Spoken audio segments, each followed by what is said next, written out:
It's Tuesday and it's time for Falcon Focus.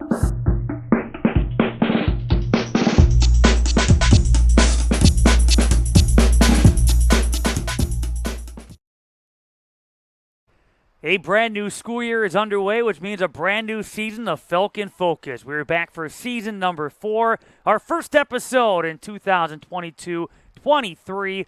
My name is Matt Menzel, and segment number 2, our focus is on women's tennis. We'll be joined by Mallory Mullin, but we begin with a tradition like no other. He has been one of our guests in each of the last 2 season episode number 1s, that being Jeremy Crawford, the Director of Athletic Communications, kind of join us here as we get ready and, again, focus on fall sports here in 2022. Jeremy, what's new? We're just ready to go here. A little new staff, but same new staff, same thing. A lot of exciting things to cover here at Concordia. Yeah, it's hard to believe already a couple of weeks as far as athletic competitions go in, and let's get right into it because, again, a lot of sports to cover here in the fall. And men's and women's cross country up first, and they were able to compete at UW Parkside. That was back on September the 2nd, and then this past weekend, they hosted their one and only home meet. Yeah, the cross country teams look good. I know that the Player of the Week stuff doesn't get quite announced yet. They get announced on Wednesday by the NAC, but there might be a Falcon here or there being named next week on Wednesday for their performance here at Concordia this last weekend. But the teams look good. They've had some tough challenges. The Parkside race, it was mostly D1s and D2 schools, so the results really don't show how well they ran because you're running against scholarship student athletes. But they looked good in both of the races. It was great weather. It's a great course. Russ does a great job maintaining that course. And so that was a really great day for 2 great races here on Saturday. I enjoyed the tees, so potentially a NAC cross country or 2 athlete of the week coming up perhaps on Wednesday. And you can check out, should mention, the brand new look in CUWFalcons.com. That was unveiled back in late spring toward the end of that school year. Correct. So I think like right before the NCAA tournament for softball, that was the week that it came through. We're really pleased with how it turned out. Josh Dinkelman back there did a lot of work as well with that, and then we talked with coaches and really looked to see what everyone wanted from the website. It's a refreshing new website instead of just plain white background with 3 random photos in it. I think we went really minimalist look the last time we redesigned the website, so really being able to incorporate the beautiful campus we have here on Lake Michigan was something we really wanted to do. A new Concordia website, a new conference website, a new conference logo, fresh and new in the air for this new school year. So men's and women's cross country off and running. Football off and running as well. A couple of weeks in, they're 2-0 for the 4th time since 2007 for a 2nd consecutive season. And defense has been the story for football, coming off wins against Martin Luther 35-14, and then over at Thomasini Stadium, the brand new turf, and knocking off Northwestern out of Minnesota 28-14. Well, let's talk about that new turf. It's lovely. The only problem is with it being so fresh. I know you had to walk post game on it. Your shoes get filled with those new beads. Like even if you're just walking, so you're just. I think it was Sunday night. I was just in the office after tennis, and I'm pouring out the beads out of my dress shoes. But no, the football team looks great. They've really stepped up. There's been a lot of key injuries so far this season, and a lot of guys stepping up into new positions where they really haven't had the opportunity. But like you said, the defense has been taking over the ball, and the offense has been running pretty smoothly as well. A good rush game against Northwestern, multiple touchdowns for Ashar Thomas, and then James Lynn back at the quarterback spot. And you look defensively, and speaking of players of the week, this is official, has been now for over a week. He was the NAC Defensive Player of the Week, that being Gio Nowatarski. After that game against Martin Luther, a couple of interceptions, including a 91-yard pick 6 to wrap up the first half. And defense against Northwestern on Saturday, 5 turnovers, the majority of which came in the second half, 4 sacks for the defense as well. And when you talk about offense, it certainly helps having a guy like James Lynn at quarterback, that experience. He's been with this program since 2018. Correct, and like that's what really excites me heading into this season is that COVID 5th year.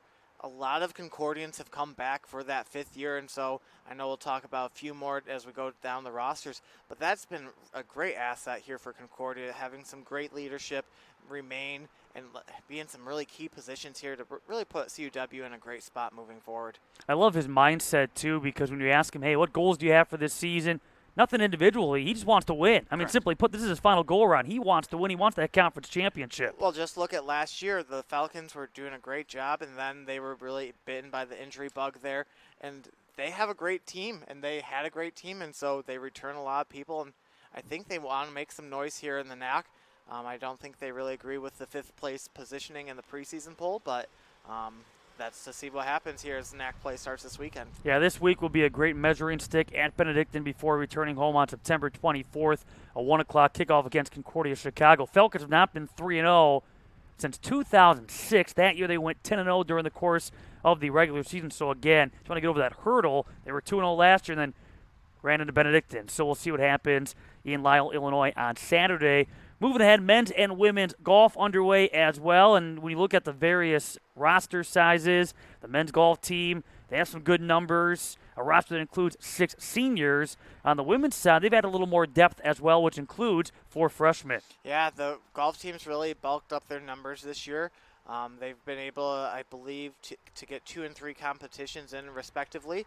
They've looked all right in those competitions. A lot of new faces, so you're still getting a lot of experience in, getting some rounds in, getting some first collegiate rounds in. So you're getting shaking off some of that summer rust here early, and then I know both are wanting to make a little bit of a splash here come the NAC play here this fall. Obviously, it's a great time right now. We're sitting outside again. It's great to be back outside for Falcon Focus. One sport that doesn't have that luxury is esports, but they're underway as well here in the fall. They're indoors and they're gaming it up, and they have a new head coach. New head coach. They're really changing up their schedule a little bit, so games will be played where traditionally you might be playing throughout the entire year. So I know covering that can be a little exhausting, but now they're splitting the games up here between semester, so you might be playing just the fall semester or the spring semester. So that should really clear up some of the competition questions or number of competitions throughout the year. So a lot of excitement in the air. They won a national championship this summer, so there's a lot of excitement. So there was Gatorade being tossed around in the middle of the night here on campus, winning a national championship. But there's a lot of excitement in that program, and there's a lot of kids interested in it. They have a lot of kids in the program, and they've just a national championship already. And so Lewis did an amazing job as the head coach, and I know he'll stick around here in some aspects, but a lot of excitement here in the esports program. Speaking of excitement, how about field hockey? They're off to a 2-2 beginning. I say excitement because they bring back so much experience. The key right now is trying to get back to 100% health. I know they've had some health issues these now first couple of weeks, but heck of a 2-2 beginning, and now again, like football, we'll get that measuring stick with Center coming to town for a start at noon over at Thomasini Stadium. Correct. The disabled list has kind of been all around that field hockey program, including coach Sam Shesso having a baby boy. So kudos to her. So she'll be back here shortly. I don't know exactly when she'll be back, but like you said, a lot of experience. They've been bit a little bit by the injury bug, but they had a shutout this weekend. They were able to pick up a home victory against Earlham. So there's a lot of excitement. Like you said, they bring a lot of experience back. And just came out last night, Lori Peacock, the Offensive Player of the Week for the SAA, so already getting some honors here early in the season. Well, when you look and you talk about experience, Emily Bentley. I mean, you start with the goalkeeper, and that certainly helps having somebody that knows what she's doing back there. You mentioned Lori Peacock. Abby McGee is factored into the attack as well. But again, trying to stay healthy. Sam Shesso, as you mentioned, will be back at some point on the sideline, but Sam Dunn, an alum, knows a thing or two about field hockey. She's been patrolling the sideline in Sam Shessel's absence. But talking about measuring sticks, and again, this team wants to get over that hump as well. They're predicted to be a third-place finisher. They've been there, done that, but now they want to move into the top 2. And in order to do so, you got to take on and take down tradition powers, at least in the conference, that are Center and Rhodes. And the luxury you have this year is both of those programs are coming here. They're coming up here. I know that we kind of joked around last year that we hosted the SAA tournament, and we were excited to have the home field advantage. Southern teams can't handle the weather, and then we had balmy weather like it is today, so that kind of erased that. But yeah, like anytime that you are able to stay at home and not have to do those long drives, the SAA is split up so far. Even for the Southern schools, you have good drives every weekend, but being able to stay home against some of the toughest teams, that will help. But like you said, they just have to get over that hump there, and they have the talent and they have great players, like you said, Emily Bentley, the Defensive Player of the Year last year in the SAA, that you start back there at the back line. And so many returners, they just have to get over that hump. And let's talk about the coaching staff as well. Credit to Concordia for having Sam Dunn available to help out. She lives, breathes, drinks, talks everything field hockey. So being able to have her in the area to come back when Coach Sam did have the baby, like, credit to Concordia for having that power to be able to pull her in available. And again, big one coming up Saturday, Thomasini Stadium, 12 noon against Center. Triathlon got underway on September 3rd. Hard to believe that program's been around now since 2016. Correct. They have numbers this year. I believe they're up to 5 student athletes, and so they'll be able to compete. They'll be heading to Milliken here shortly. They had 2 athletes available to compete in Oconomowoc, and so there's youth and there's just a lot of excitement in that program where you have some student athletes getting a shot to really compete here at the collegiate level. Men's soccer is unbeaten, 3-0-1 through their first 4 matchups. They had a fun one on Saturday. The first Oktoberfest Cup battle that was down in Glendale. It was a festive atmosphere, to say the least, and a traveling trophy on the line. Falcons, they have that Oktoberfest Cup now in their possession, coming away with a 5-3 result. And offensively explosive once again with so many of the key offensive components back in place. And they're hoping to exceed last year's stellar offensive numbers. Yeah, Ivan Cuellar, 3 goals in that game. That was quite, like, I know I talked to Coach Oleska a little bit about that, how he's trying to make that somewhat their CIT, where the basketball programs have that, like, excitement. And like you said, quite the environment. Like, just, I think I don't know if you could see it on your view, but I was on the opposite side of the field. A little bit of the fog rolling in off the highway there, giving a nice little view. And then, 5 goals, a very explosive offensive showing there. And that's a tough schedule they've had so far this year. A good draw against North Central, being able to tie that one back up against a really solid Cardinal team. But like a story from across the sports, you have a lot of experience returning at the back line and offensively for the Falcons.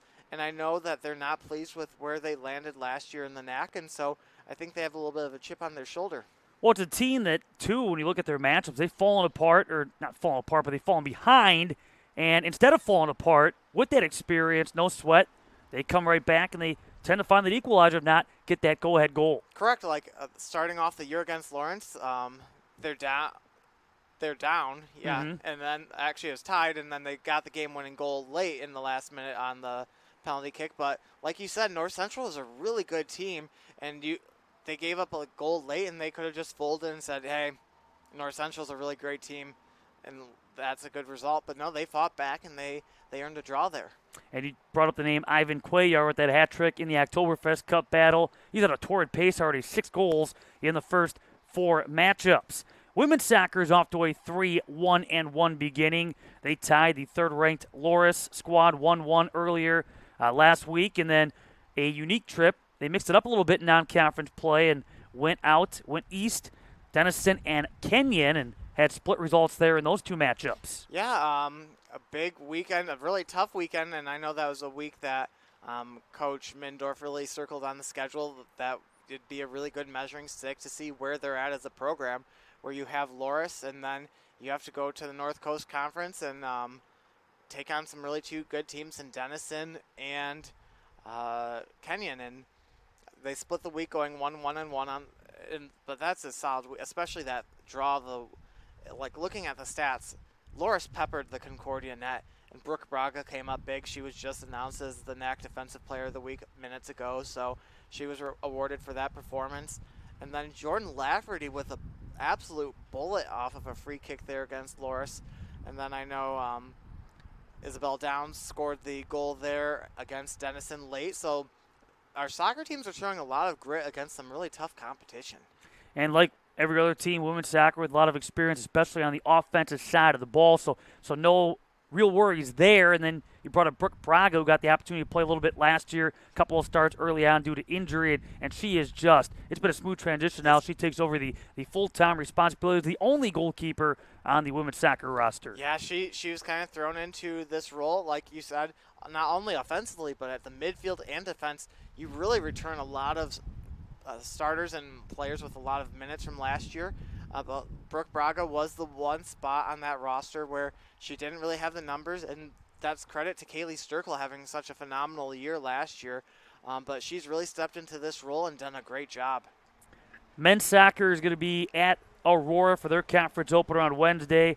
Home against Benedictine on Saturday, part of a men's-women's soccer doubleheader. The women's soccer team begins a two-match homestand. Home against Aurora on Wednesday at 4 o'clock, and then they will take on Benedictine following the men's game, a 3:30 scheduled kickoff coming up on Saturday. Women's volleyball finally gets the opportunity to play inside the John Book Fieldhouse on Wednesday. Their conference opener against Edgewood College. The big story with women's volleyball, they have a brand new head coach as Kevin Bittner promoted from assistant to the interim head coaching position. Their team is 4-3, 2 out of their 3 losses in 5 sets. To Coach Bittner's credit, to this team's credit, they have not shied away from good non-conference competition. They've really taken the murderer's row of competition.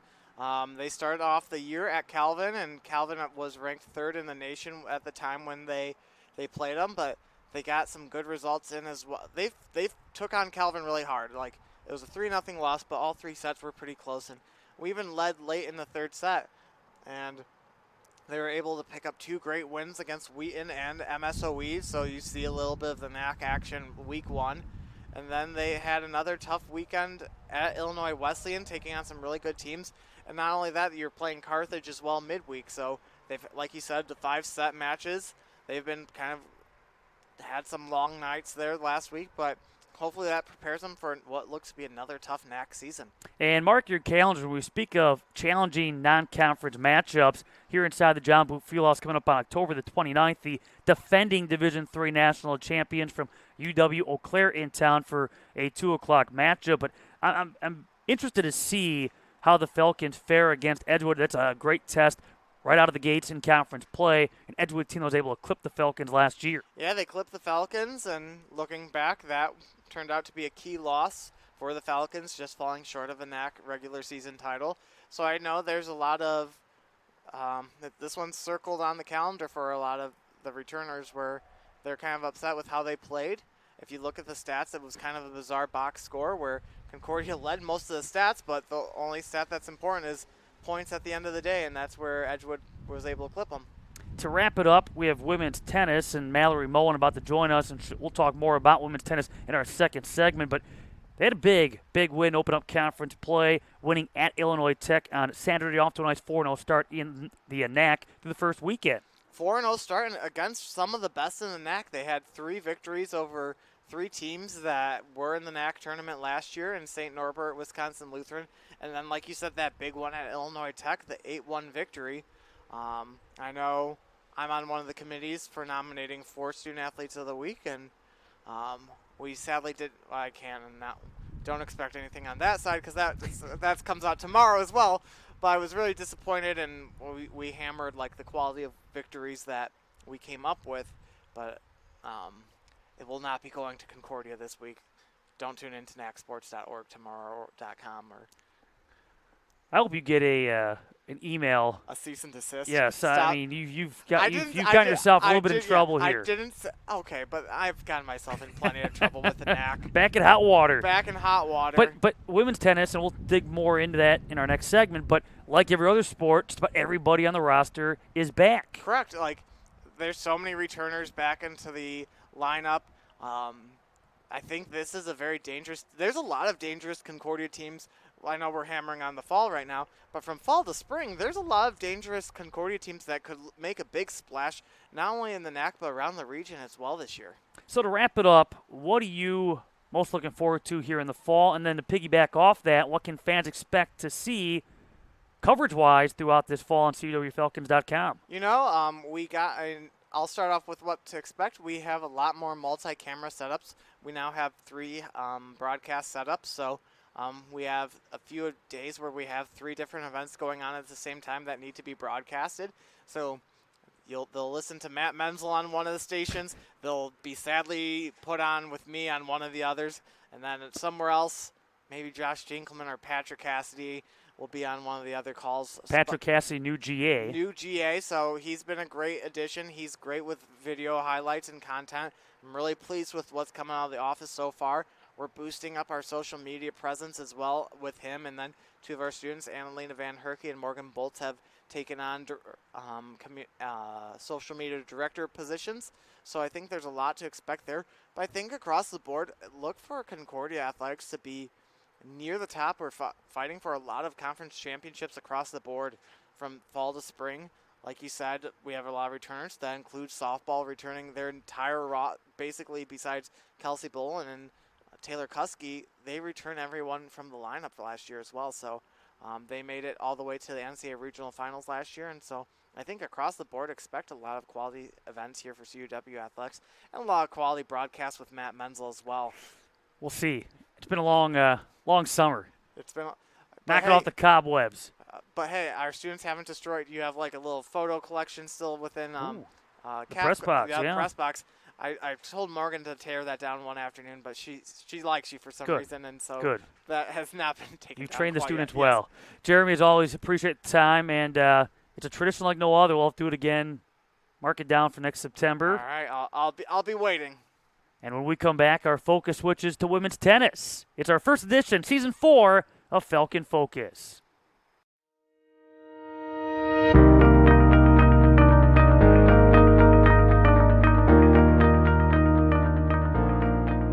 Since 1978, Lutheran Church Extension Fund has had the humble privilege of supporting the Lutheran Church Missouri Synod in fulfilling its mission of sharing the gospel. Thanks to our faithful investors, we provided thousands of church workers, congregations, schools, and organizations with the resources they need to reach more people with the saving name of Christ. It's what we do. Because our greatest joy comes from seeing LCMS Ministries and her workers thrive, we will continue to make precious resources available, both today and far into the future. It's our promise to you. We are Lutheran Church Extension Fund.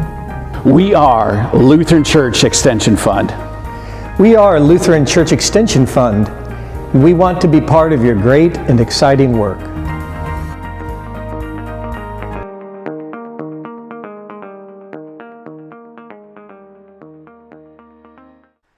Welcome back to Falcon Focus, our first edition here in season number 4, brand new school year and brand new year of Falcon Focus for 2022-23. And our focus now switches to women's tennis and being joined by Mallory Mullin, kind of join us as the women's tennis team off to a 4-2 start here in 2022, but 4-0 in that competition.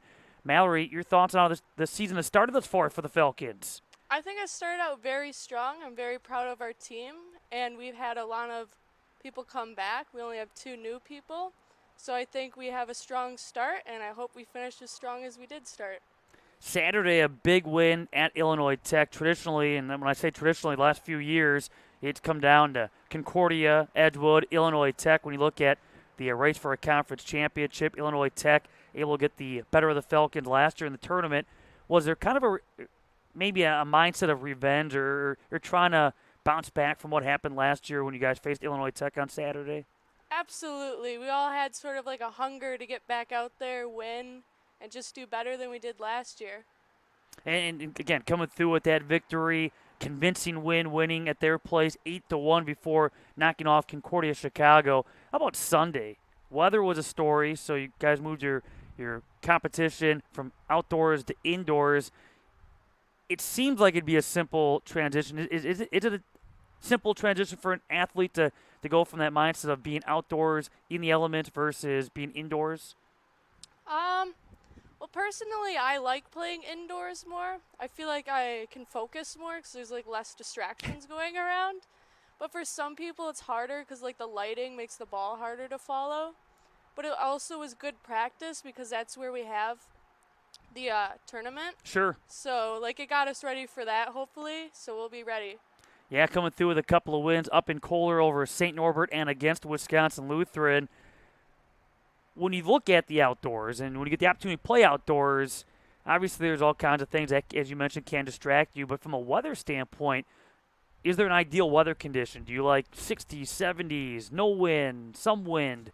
What's the best weather condition for you outdoors? Well, for me personally, I like it really cold. Everyone else on the team always is like, oh my God, it's so cold out here. But I think, I don't know, I'm very hot when I play. So it's just comfortable for me, but I'd probably say like 65, 70s. Does it, you talk about distractions, does it get at all distracting indoors with everybody kind of playing right by one another? You're in a enclosed environment. Does it get loud? Yeah, it does, but also it's like a loud cheering energy, so I also think that helps us just like play better. You mentioned when we were talking about the way this Falcon team has started, just about everybody's back from last year. How close is this team? And when you guys go about your business and trying to bond together, what kind of activities do you guys like to do to bond? I think we're very close. I call it like my second family. It's always a group of friends I can hang out with. We do bonding for our like startup week. So Mia Andre, she lives very close to here, so we always go to her house, play some games. And then last year we did some hiking at I don't remember what it was called. But yeah, we just like to do whatever we can just so we can hang out with each other. And you guys have been together now, what? Almost in some cases 2-3 years. So it's got to be, you gotten to the point now where you don't finish each other's sentences. Yeah. I mean, that's a great problem to have. And again, experience, a big strength for Falcons women's tennis. Getting to know you a little bit better, though. You went to St. Mary Catholic, home of the Zephyrs. For those that don't know, what is a Zephyr? Okay, the Zephyr is a train, and I'm almost positive that's what our mascot is. But also, Zephyr is like the wind behind a train, so I like to say we're the train farts. Ooh, that's one way to explain it. So do you guys have an actual mascot that walks around, and if so, what is it? Yeah, we do. It's a train. It looks is a kind of train. stupid, though. It's like a big head, and it's like pointy in the back, but then it's like a man body. So yeah, That's kind of bizarre. very intimidating, I guess. The Zephyrs, look out. But you go back to your high school days. You played 4 years at tennis. When do you ultimately start playing tennis? Was it much earlier in life? Did you start middle school? When did you start playing tennis, and why? I did this little camp in the summer called Tennis with Dennis when I was younger, probably like 7 or 8. And that was just like something to like teach me the basics, and I really enjoyed it. So I didn't really start playing like competitions until my freshman year of high school. And that's when I like took it more seriously and started to enjoy it for what it is. So Tennis with Dennis. Yep. That was the name. I like that name. You don't forget that. You also played high school soccer. Did you try any other sports growing up? My mom put me in flag football. That was not fun for me. I did swimming a little bit, and then volleyball and cross country. How long did you last in flag football? Just the 1 year? Oh yeah, I was so Forget done it. with You're that. done with it. Yep. Soccer. Did you ever have any thoughts of playing that sport at the collegiate level, or was tennis always your go-to? I'd say in the early years of high school, I was thinking more soccer, but as high school went on, I don't know, it really changed. I just really wanted to play tennis. I guess I liked that atmosphere better, but I was looking at both. Going back, whether it be your high school days before that, now here at Concordia, and perhaps more memories to be made as this season progresses, but what would you say at this moment is your top sports memory or moment from any one of the sports you've played? Ooh, that's a difficult one.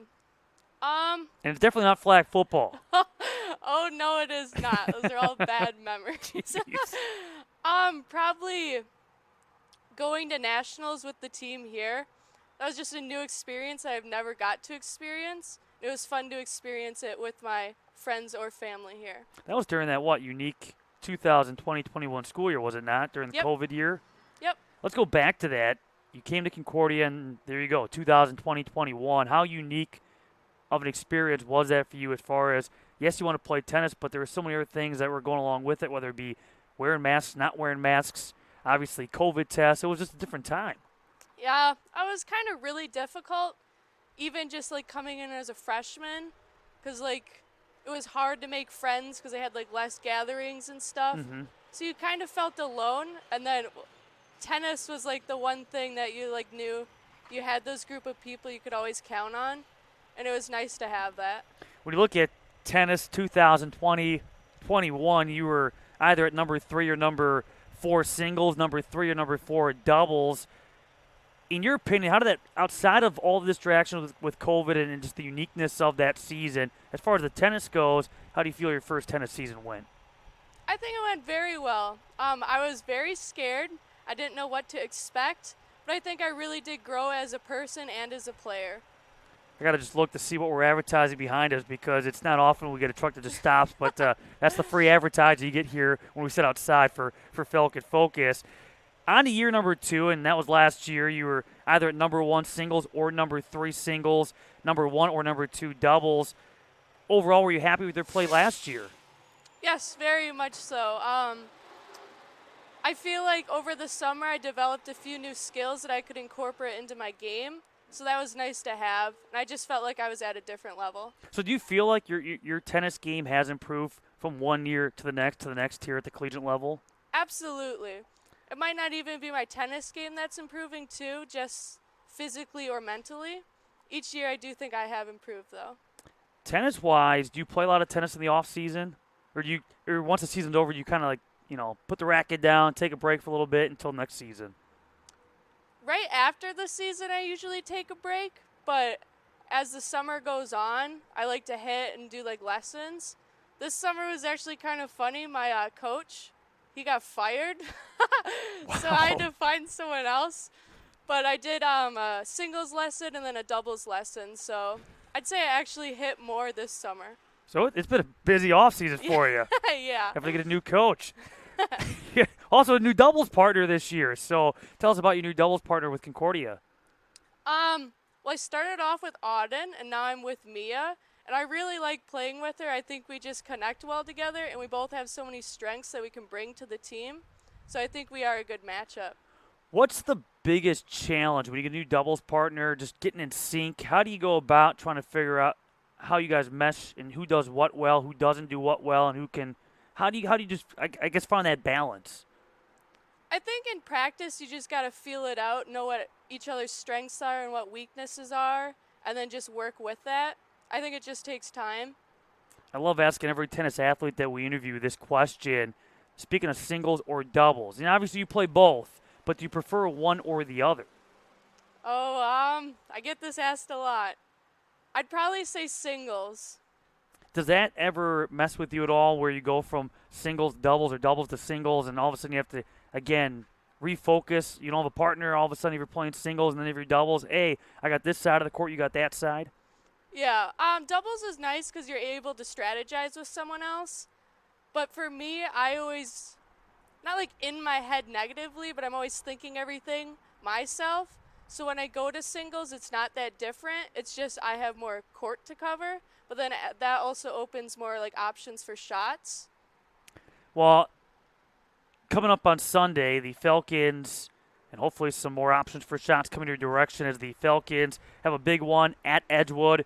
That will go a long way in determining who brings home the regular season conference championship and then carry that over into seeding for the conference tournament in the springtime. What's your mindset going into that matchup against Edgewood on Sunday? Just to stay really focused and really put the work in this week during practice. I know we can beat them. Like, our team's strong enough, and I know we've done it before. So I think if we just stay focused, we definitely can do it. Finally, what goals do you have for yourself and for this team the rest of the season? To win conference and hopefully win a point at nationals. And by the wise words of Ashley Samuda, take it each by the each. Each by each? Is that what you said? She said each by the each. Each by the each. Take what that means to you. Yeah, absolutely. Well, Mallory, I appreciate your time. All the best this weekend and moving on this 2022-23 school year, and we'll be cheering for you. Thank you. That is Mallory Mullin, a junior on the women's tennis team. Again, they have a big one in conference play, looking to stay perfect as they get Edgewood in Madison coming up on Sunday. That will do it for this week's edition of Falcon Focus. We are off and running now for 2022-23. We'll do it again next Tuesday right here on the Falcon Athletic Network.